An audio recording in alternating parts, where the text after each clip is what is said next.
Hey YouTube, I put together this little video using the chase cam I've been working on for the past couple of months trying to develop, and there's a couple other videos I put out there that shows how it works, but basically it flies along behind the airplane attached to a piece of monofilament line that you can see from time to time in the video.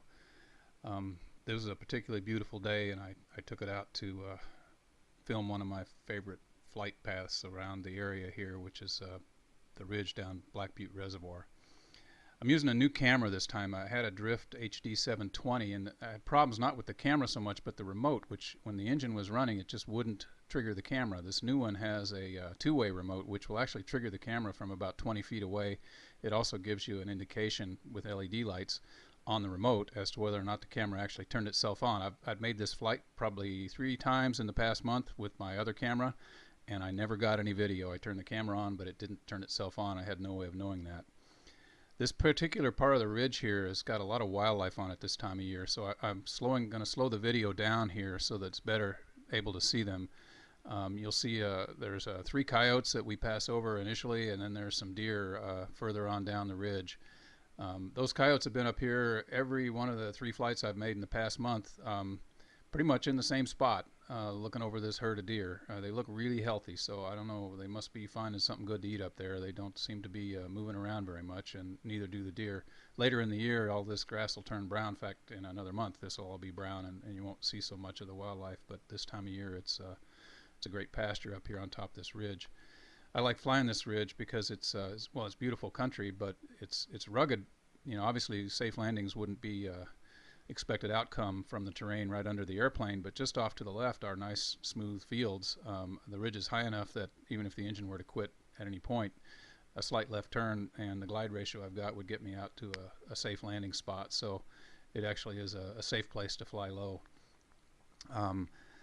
It's a volcanic formation, as you can see, with a lot of really rugged and beautiful rocks. In the afternoons there's a lot of thermals that kick off of here, and lots of hawks and vultures soaring. You have to be a little careful to avoid them, but at the speeds ultralights fly, it's not too hard to turn out of the way if you see one coming. So the cameras, it's flying. This is the same camera drogue that I had on the previous video. I've tried a couple things to improve it, but so far nothing's really made much difference. This was kind of a bumpy day, and you'll see that bouncing around from time to time, but it's usable. A lot of the footage, you know, you have to kind of pick and choose. There's a few spots where it's a little more distracting when the camera's getting bumped around. I notice flying lower to the ground tends to exacerbate that, and of course the bumpier the air is on the given day, the more shake and roll you're going to get in the video. So we're going to go down to the end of this ridge. I'm flying south now. I'm going to dive a little bit and go down into this bowl. The ridge has a little bit of a saddle at this point, and it's kind of fun to follow the contours of the terrain. As I got down in here, it got a little rough. The wind was a little bit of a tailwind, so I'm on the downside of the ridge here. So here I'm making the turn, heading back to the north, the turn around the south end of the ridge. You notice the light will change. I like the color of the green in the camera going towards the sun. It gets a little bit washed out as I'm going away from the sun. This camera is flying 10 feet behind the airplane right now, and it's got a 170-degree field of view, so I get almost the full wingspan in there. But yet the camera's not so far behind that I have to worry about dragging it on the ground if I go too low.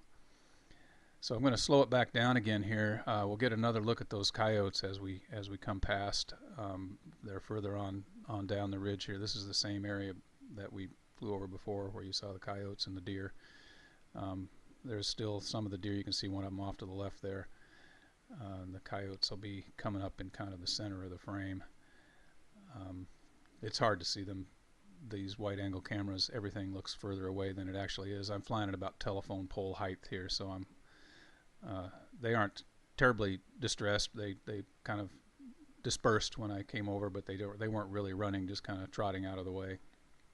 And then there's a few more deer here heading off the edge of the ridge.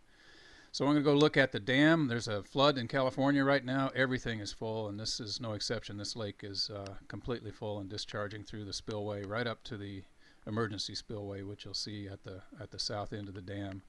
I wish I could have got the camera to look down. It was an awesome sight looking down into that primary spillway. So anyway, I thank you all for watching. I'll be trying to keep improving this camera and putting up some more videos as I get the chance to fly and the weather gets a little better here in the spring.